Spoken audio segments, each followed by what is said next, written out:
वापस आ गए हम। और जी इफ्तिखार साहब, ये जो दोस्त हमारे बात कर रहे थे ना, कोई कंक्रीट बात इनके पास नहीं है। एक लफ्ज़ है कुछ एंकर एजेंडा। भाई इतने भोले आप हो नहीं हो जितने आप नज़र आते हो। जिन जिन सियासी जमातों को की नुमाइंदगी करते हो उनके भी तो एजेंडे हैं ना। आप अपने एजेंडे को डिफेंड कर रहे होते हो। अब एंकर का मसला है कि एंकर जिस तरह हामिद कहता है, बाज़ कहता है एंकर को वाकई पाकिस्तान के आवाम का जो एजेंडा है, जो उनकी बेहतरी का जो एजेंडा है, उसके लिए वकील बनना पड़ जाता है। ये है, ये मैं भी बात करता हूँ कि मैं आवाम का वकील बन के अपने सामने बैठे हुए जो पॉलिटिशियन है उससे आर्गू करता हूँ। तो उसका ये मतलब नहीं है, क्योंकि ये इतने भोले नहीं हैं जितने ये नज़र आ रहे हैं। और अगर इनको कोई ज़ाती रंजिश है, उसके लिए हमेशा हमने इनसे कहा है कि आप हमारी शिकायत करें, किसी कोर्ट में हमें बुलाएं, या आप समझते हैं कि हमने ज़रूरत से ज़्यादा ही आपके साथ ज़्यादती कर दी है तो अदालती निज़ाम मौजूद है। आपको भी उस पर भरोसा है, हमें भी उस पर भरोसा है। क्या बात है मालिक साहब, कुछ कहेंगे आप? एक साहब आए जिनका बड़ा केस बना था, वो बिजली नहीं दे रहे थे अपनी गत्ते की फैक्ट्री का, फिर मीटर कट गया, फिर इशू हुआ, ज़ाहिरों को हम बुरे लगेंगे। उसके बाद एक साहब आए जिनका प्लाज़ा नहीं गिरा इस शहर में जहाँ बैठे हुए, बाकियों के प्लाज़ा गिर गए, फिर वो मुहिम ही रुक गई, तो कोई फेयर बात तो उनको ही बुरे लगेंगे। एक खातून आई जिनके लॉकर से करोड़ों रुपए निकले थे, जो आज तक एक्सप्लेन नहीं कर सके वो कहाँ से आए थे। तो जब ये चीज़ें होंगी, अगर हम उस पर बात करेंगे या ज़रा से सवाल करेंगे, तो ऑब्वियसली फिर हम तो एजेंडा ही है हमारा, हमारा एजेंडा ही है। मीर साहब आपका क्या एजेंडा मेरा है? बड़ा मुख्तसर सा जवाब है।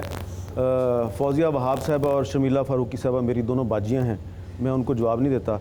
लेकिन हैदरबाज रिजवी साहब जो मेरे बड़े भाई हैं, उनकी खिदमत में गुजारिश है कि हैदर भाई, आप कोई 16 साल की दोशीज़ा तो है नहीं कि मैं अपने सवालों से आपको वरगला के कहीं पर ले जाऊँ। आप अच्छे भले समझदार आदमी हैं।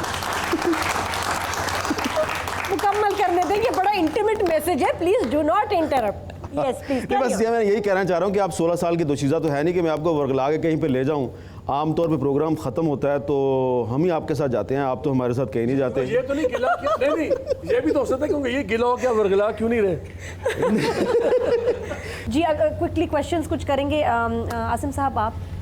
मैं यहाँ ये बात करना चाहता हूँ कि यहाँ जो बात हुई है ये आप लोगों के से मुतल्लिक़ तो नहीं, आपको तो सब रिस्पेक्ट करते हैं, आप भी बड़ी ज़िम्मेदारी से अपने प्रोग्राम्स करते हैं, लेकिन बात हो रही है कुछ ऐसे लोगों की जो आपकी सफ़ों में आ गए हैं और आप भी उनको क्रिटिसाइज़ कर रहे हैं। तो जब हम इस पे एक कंसेंसस बन गया है उनके ख़िलाफ़, तो मैं आपसे ये कहना चाहता हूँ कि आप उन लोगों के ख़िलाफ़ अपने प्रोग्राम्स में क्यों बात नहीं करते। इसके लिए आपको नादिया खान शो में आना पड़ा और यहाँ आके आपने बात की। इन्हीं ख्यालात का इजहार आप अपने प्रोग्राम में भी कर सकते हैं। और फिर दूसरी बात ये है, इसी से मिलते जुलती, कि जब यही लोग, जब आपकी अपनी भी एक पर्सनल लाइफ है, सोशल लाइफ है, ये आपकी दोस्तियाँ भी हैं इनके साथ, अक्सर आपके साथ देखे जाते हैं, आप इन पर तनकीद भी करते हैं, तो कहीं ना कहीं ऐसा होता है कि आप अपनी सोशल लाइफ को भी बचाने की कोशिश कर रहे होते हैं और अपने प्रोग्राम्स में इनको डिस्कस नहीं करते। और ये भी होता है कि इनके प्रोग्राम्स में आप बतौर गेस्ट भी शिरकत करते हैं। देखिए, मैं आपकी मैं सारी बात समझ गया हूँ। जहाँ तक मेरी ज़ात का ताल्लुक है, मेरा ख्याल है कि मैं पाकिस्तान का वो जर्नलिस्ट हूँ, वो एंकर हूँ। मेरे ख़िलाफ़ पाकिस्तान के मुख्तलिफ TV चैनल्स पे सबसे ज़्यादा प्रोग्राम हुए हैं। बाई नेम मेरे ख़िलाफ़ एक कंपेन चलाई गई, कई दफ़ा, एक दफ़ा नहीं कई दफ़ा चलाई गई। तो ये आप ना कहेंगे जी मेरा कोई सोशल मसला है और मेरी सोशल लाइफ। दूसरी बात यह है कि हमने इंडिविजुअल्स को क्रिटिसाइज़ नहीं करना, इंडिविजुअल्स हमारा टारगेट नहीं है। हमने कई मरतबा अभी रिसेंट पास में मैंने इस पे एक प्रोग्राम किया, एक डिस्कशन करवाई कि मीडिया का एक कोड ऑफ एथिक्स होना चाहिए, लेकिन ऐसा कोड ऑफ एथिक्स होना चाहिए जो मीडिया का कोड ऑफ एथिक्स हो। ये ना हो कि हुकूमत एक कोड ऑफ एथिक्स बना के हम पे इम्पोज करे और उससे अपने ऑब्जेक्टिव्स को हासिल करने की कोशिश करे। तो यही है हमारा असल मकसद। और कोड ऑफ एथिक्स होगा तो जो हमारी सफ़ों में काली भेड़ें हैं उनका खुद बहुत एहतसाब हो जाएगा। देखिए, मैं बताऊँ, मेरा नहीं ख्याल कि हमें, चाहे हम वो, फिर वही गॉड सिंड्रोम हो जाता है। हम यहाँ के फरिश्ते या खुदा नहीं बैठे हुए कि हम फैसला करेंगे कौन कहाँ पे क्या नौकरी करेगा नहीं करेगा। It is not our job and we would be crossing our lines.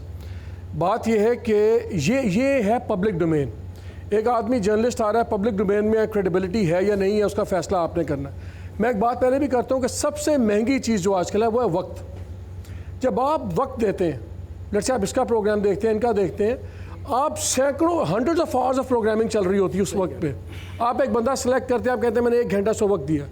ये आपने फैसला करना है कि उसे 1 घंटे के बाद 40 मिनट के बाद मैं इस प्रोग्राम से कुछ लेके जा रहा हूँ या नहीं लेके जा रहा, what have I gotten in return, और उसकी बेसिस पे आप फैसला करें। ये पब्लिक डोमेन में जितने लोग हैं, ये लोग ही उनको डिस्कार्ड करेंगे, लोग ही उनको एक्सेप्ट करेंगे कि उसकी क्रेडिबिलिटी है या नहीं। और याद रखें, जिसको आप लोग रिजेक्ट करेंगे वो ऑटोमेटिकली ही विल बी रिजेक्टेड, ही और शी, वो नहीं सर्वाइव कर सकता। लेकिन बहुत से शोज हैं सर, मुझे यहाँ समझ नहीं आती, जिनको रिजेक्ट किया हमने वो फिर भी चल रहे हैं, वो एंकर्स फिर भी रोज नजर आते हैं और पहले से ज़्यादा भयानक काम। नहीं, देखें, वो वहाँ पे आपको नजर आएंगे जहाँ पे वो सर्टन इंस्टीट्यूशनल एजेंडाज फॉलो कर रहे हैं। वो चाहे वो एजेंडा किसी इंस्टीट्यूशन का है, चाहे वो एजेंडा किसी सेट का है, चाहे वो एजेंडा किसी पॉलिटिकल का है। देखिए, मैं न्यूज़ का एडिटर हूँ, मुझे एग्जैक्टली पता है कि जब हमारे पास हफ्ते में 15 कॉलम आते हैं तो मुझे पता होता है कि ये 2 कॉलम PID से आए हैं, ये उनके स्पॉन्सर्ड है, ये जो कॉलम है ये ISI का स्पॉन्सर्ड है, वो सारे साफियों ने लिखे होते हैं। लेकिन मुझे पता होता है कि किसका कॉलम कहाँ से तार हिल रही है। ब्रेक लेते हैं, ब्रेक के बाद आपको ज्वाइन करते हैं कुछ ही देर में। हमने कोई जेली होप क्रिएट नहीं करनी। आप बजाय से कि 2 घंटे उस पर कुड़े और अगले 2 साल कुड़ते रहे उस तरह के और लोगों को। तो ये अगर आपका रवैया गलत है, आप इम्प्रूव कीजिए। क्या आप भी मेल करके शिकायत करेंगे?